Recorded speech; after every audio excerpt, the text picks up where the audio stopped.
The big question you need to ask yourself every day is, do I own a job or do I own a business? And unfortunately, the majority of contractors out there own a job. That's right, they're a slave to their own business. But the other side of the fence is so much greener, it's so much better, and that's when you're finally fully in control of your destiny, your freedom, your time. And that's what Contractor Secrets is about. It's about taking back our time, building a business with systems, standards, values, procedures, putting yourself in the driver's seat. And that's what it's about. So I'm excited. I'm happy to have you here. Let's dive into the Contractor Secrets podcast. Welcome to the Trade Thrive podcast. This is Tanner. I really appreciate you spending your time with me today. I want to talk to you a little bit about the sales process that I harp on. Maybe you were part of the last episode where I kind of discussed, the different types of homeowners. And I thought it would be beneficial to discuss each type of homeowner individually. So today I want to talk about whenever you encounter somebody that's selling or, maybe an investor, someone's renting out their house, and how to approach this sort of homeowner and what you need to do to set yourself apart and build some value, build some trust. And I think it really starts with, your warm up. Okay. And guys, I know that, if you're listening to this, we are in this quarantine time. So we're going to have to adjust our approach, but that doesn't mean just because we're doing things over the phone or virtually that we can't make this process transition, virtually. It's more or less the principles behind it is what makes it a powerful sales process. So kind of want to dive into that. Whenever you encounter somebody, and just kind of reiterating some of the really important points from the last episode, whenever you encounter somebody, the first thing you should be thinking is, okay, like what stage in the homeowning process is this person in? And what we want to do is we want to categorize that person because, I want to kind of give you an example, and I'm going to kind of just get off script a little bit here. When I sold cars, there was this really good sales training that I went through, and selling cars was phenomenal when it came to learning how to sell because, the approach that my specific dealership had was like, if we found the perfect car for the person, it obviously increased our chances of landing the sale. And had I not went through that training, I really, would have kind of went, took an aimless approach to the sale as opposed to what they were teaching us. And the name of the training was actually called Target Training. And in this training, we were presented a series of questions. It was kind of like a script. And the script allowed us to uncover certain things that were important to the car buyer. So had I not went through that, I probably would have approached car sales in a way that kind of would have just been like general, or maybe kind of approached it in a way that I would think the person would want. So I would say, oh, I have this really great car for you, when in turn, like this car is the total opposite of what's important to them. So the thing is, like, you cannot expect your homeowners to tell you what's important to them. Like, people just aren't trained that way. Some people are. Some people think a lot about it. Some people think like, some people don't know what they want. But, the majority of people like don't think about what they want exactly.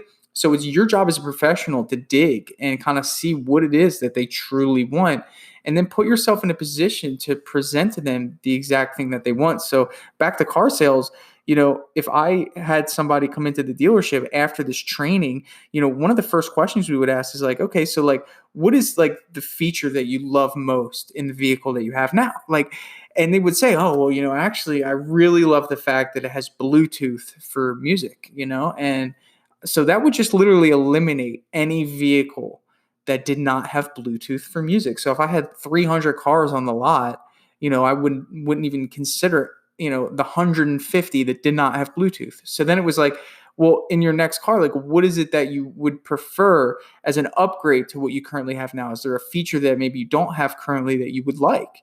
And then they would say, well, I actually really wanted leather. So, okay, if I have 150 cars, well, now that eliminates 100 of those cars that do not have leather. So the next question would come along some of the lines of like, okay, well, how big's your family? Now, do you need third row seating? And well, yeah, I have a family of 5. We plan to expand. So something with third row is almost necessary.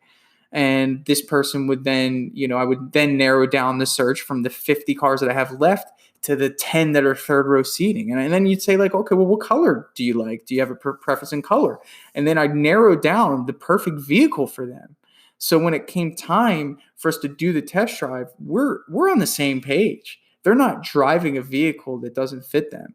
And this specific ideal can be translated into any sales experience. And that is what is so cool about this sales process for contractors that I'm trying to bring to the surface here. And what we need to realize is that we need to target what is most important to our homeowners. I'm heavy into the painting business, but I also do flooring. I also do crown molding. I do all sorts of different trades. And what I've realized is like each trade has different things. So like if we're talking about a car salesman that has cars, don't painters have a ton of different types of paint they can use? And in the same way, doesn't a flooring contractor have a ton of different flooring options? Doesn't a roofer have different types of shingle types? Well, here's the thing. We're approaching homeowners. I'd say the vast majority of contractors, we're approaching homeowners in a way that like we want to sell them what we like. And I think that's a major issue. And I want to get back to what our topic of today is. And this is for people that are selling their house and also people that are investing, whether they're renting or house flipping. And I think it's crazy that we can literally, get a request for an estimate from somebody that literally just wants a price, right? That's all they want. These people just want a price because they want to know how to budget, number one, but they want to know like what the damage is going to be. When someone like brings that up, I'm thinking like, okay, so they completely devalue my service, my product.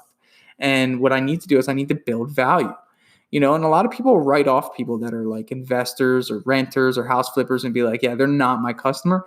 Well, if you look at like the types of customers we have people that are selling their house. We have investors who are in the category of renters and flippers. Then we have people that are buying a house. And then we have people that are living in a house, which they either will upgrade or upkeep their house. Investors and sellers, people that, are kind of like people that like kind of you would think that are cheap when it comes to doing this. They make up 50% of our specific types of homeowners that we can service. So to write them off completely would kind of just be like cutting off 50% of your market share. So it's not about cutting them off. It's just about knowing the right approach. So when we have someone who's selling their house, right, we know that, their end goal is to get the house in nice enough shape, increase the value to get it listed and sold as quickly as possible. So if you're a roofer or if you're a painting contractor, if you're a flooring contractor, you have to say, okay, the end goal for this person is not my service, all right? As opposed to someone who's living in a house, like their end goal is, the beautiful paint job, what it's going to look like. But somebody who's selling their house, like we're just a means to an end. So I'm not going to sit here and explain to them the great product that we have that we're going to use. If you're going in and that's like your big thing that you're like excited about telling them, you're literally putting them in the wrong car. You're putting them in a position that they're uncomfortable. They're just like, this isn't what I want. But if you don't ask what they want and you don't know their end goal, you can't sell them. You can't put them in the right vehicle. So I approach these sellers with something that I know will excite them. And by that, I mean like their goal is to list their house. So what I'm going to do is I'm going to pretty much build value about how I can help them achieve their goal. And if their goal is to build value, if their goal is to sell their house, my goal is to build value on what I'm going to do to ensure that happens in an efficient manner. So, for example, if somebody tells me, if I ask, I always start out with this question. This is the question that's going to begin probing into, what it is they're trying to achieve or accomplish. And my question is, what's the story? Whenever I approach a homeowner, or even if I'm over the phone or with these virtual estimates, the first thing I'm asking, like, what is the story? What are we doing here? Why did you call us? What is your motivation here? And I'll say, hey, my name's Tanner. Thanks so much for the opportunity. What's the story? Why did you request our service? And, they'll say, well, actually, we spoke to our realtor and, we thought it'd be a good idea to get the house freshened up to get it listed. One we all know that somebody who's looking to get their house freshened up isn't going to want to hear about the most like long warranty, most expensive product that's going to last forever. They don't care. So my response to that is, oh, great. We help out customers like this all the time. And one thing that we do is we staff 4 painters on every one of our paint jobs. The good news about this is that we'll be done a house this size. If you see the house, you can get a general idea. 3 days tops. And, obviously by doing so, we'll be able to help you get the house listed as soon as possible. So I'm doing a couple things here. The first thing is I identified that they're a person that's selling their house. So mentally, I know that really what's most important to them is getting the house listed. The second thing I'm doing is highlighting my value point to them. Like, I have to find a way to build value to this person. I got to think of something that is important to them. Well, if I were comparing painting contractors, I'd probably go with the guy that has a team of 4 that's only going to take 3 days so we can get to the next step, right? And in most cases, people do have a next step. They'll say, okay, well, I can't get this done until the flooring or until the painting's done. I can't do the flooring until the painting's done. So for me to say, hey, we're only going to take 3 days to get this house done, I'm immediately more valuable in the eyes of this homeowner as opposed to maybe the next guy who's saying, oh, well, I work by myself. The house is going to take me a week, or, we work with a team of 2 and, it should take us, 5 days. Whatever the case is. Okay. So our goal is to separate ourselves and build value. And when we build value, we increase our value, which increases the price, and this is all in turn allowing you to protect your profit. So we have this homeowner that's, selling the house, and we're building value, and they're excited about that. And we're going to stop right there because I want to transition to the same thing with an investor, someone renting their house. You're going to use the same exact approach because someone who's flipping a house has probably 10 different projects. Okay, so your ability to get in and get out is a huge benefit to somebody in this position. And, renters, we know that they need to turn the house to make a profit. And for you to say, hey, looking at maybe what the month end would be, maybe it's the 20th of the month. And maybe you can build value in a way that says, you know what, actually what I will do for you, because I know you need to rent this house out. How about this? I can get this house done as soon as Wednesday, if you decide to go with us. I have a homeowner that's flexible. I know that you need to rent this. I can get the house done as early as Wednesday so you can get it rented on the 1st of the month, right?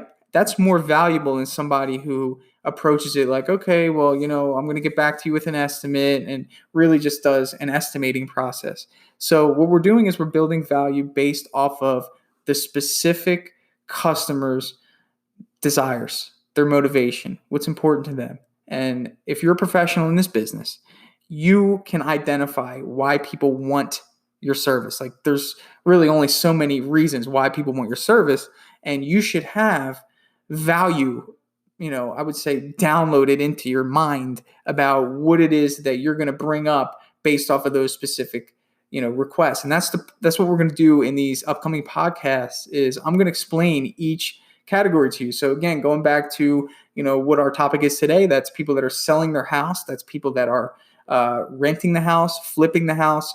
Though they are in their own category. And what we need to do is we need to identify what their goal is. We know what their goal is. It's either to make a profit. It's either to turn the house. It's either to move into their new house, to start the next chapter of their lives. So we need to really emphasize how efficient we are at helping them make that happen. So, if you got something out of this, I'd love for you to share this with one of your friends. Send them the link. I really want to get more of your network involved in helping us achieve this greater standard in the trades. Really, guys, a lot of you who are listening to this are great at what you do. And I think your ability to not only be great at the technical aspect of things, but if you can match that with being great at the business end of things, which includes having a solid sales process, it's going to make you an incredible home service CEO. And I think that is the most powerful role you can be in. You have more time for your friends, more time for your family, more time for your loved ones, more time for yourself. And I think that's the goal for a lot of us. And I think if we zero in on our sales process, this will make it so much easier for you to achieve that much faster. This is Tanner. If you are a painting contractor, I highly suggest you head over to sellpaintjobs.com. We have a free painting business pricing calculator that was designed to help you quote jobs accurately, efficiently, very fast, so you can spend more time building a relationship with your customer, building value, and you're not running home to do that estimate back when things, hopefully when things get back to normal. This would be huge for you when you're doing in-person estimates. But not only will it be huge for you during, the in-person estimates, it's great for online estimating as well. It uses a cost-based formula to help make sure that you are profitably pricing your jobs every single time. So stay tuned for the next episode in our little mini series here, where I discuss the different categories of homeowners, how to approach each category of homeowner, how to build value for each category of homeowner. And I encourage you to follow me on Instagram at TradeThrive. Again, my name is Tanner, and if you ever have any questions, if you want to talk about sales, you can send me an email, tanner@tradethrive.com. Hey, I just want to take a second to thank you for joining me here on the Contractor Secrets podcast. I'm just going to take this opportunity to let you know that my passion is coaching people, helping people. I've changed my Instagram name to @contractorcoach. And I did that because that is my passion. I want to help you. So please reach out to me.